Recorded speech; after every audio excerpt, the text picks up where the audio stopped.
November 11 పరీక్షా సమయం. చదవండి.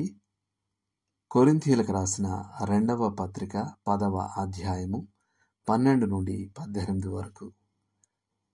ప్రభువు మెచ్చుకొనివాడే యోగ్యుడు గాని తను తానే మెచ్చుకొనివాడు యోగ్యుడు కాడు. కొరింథీయులకు రాసిన 2వ పత్రిక 10వ అధ్యాయం 18వ వచనం. దేవుడు మన పనిని ఎలా మెచ్చుకుంటాడు? దాన్ని పరీక్షించడం ద్వారా. 18వ వచనంలో మెచ్చుకున్న అని తర్జుమా చేయబడిన గ్రీక్ పదానికి పరీక్షించి మెచ్చుకున్న అని అర్థం. క్రీస్తు న్యాయపీఠం ఎదుట రాబోయే కాలపు పరీక్ష ఉంది. కొరింథీయులకు రాసిన 1వ పత్రిక 3వ అధ్యాయం 10వ వచనం.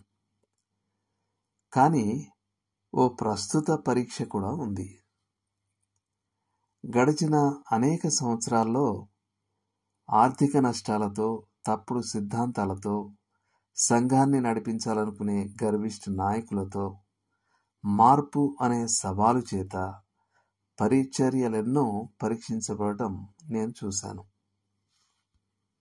కొన్ని సంఘాలు వాటి పని ఆధ్యాత్మికం కాకపోవడాన్ని బట్టి విచ్ఛిన్నమయ్యాయి.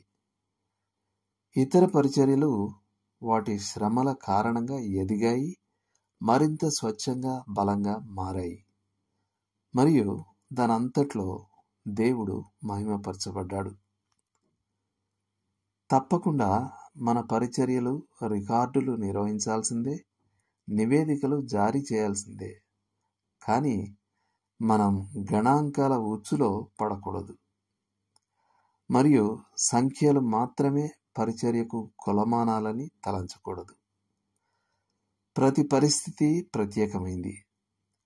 మరియు ఏ పరిచర్యను కూడా నిజంగా మరొక పరిచర్య ఆధారంగా అంచనా వేయలేం.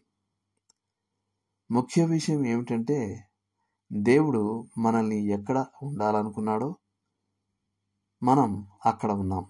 దేవుడు మహిమపరచబడేలా మనం ఏం చేయాలని ఆయన కోరుకున్నాడో ఆ పని చేస్తూ, దేవుడు మన పనిని కొలవడంలో మన ఎదుగుదల ఎంతగా భాగమో మన అంతరుద్దేశం కూడా అంతే భాగం.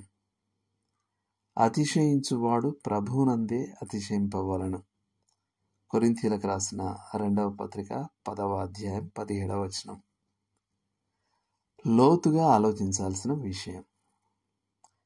ఇటీవల కాలంలో దేవుడు మీ పనిని పరీక్షించిన కొన్ని పద్ధతులేవి? దాని ఫలితాలేవి? దేవుడు మిమ్మల్ని దీవించునుగాక. ఆమేన్.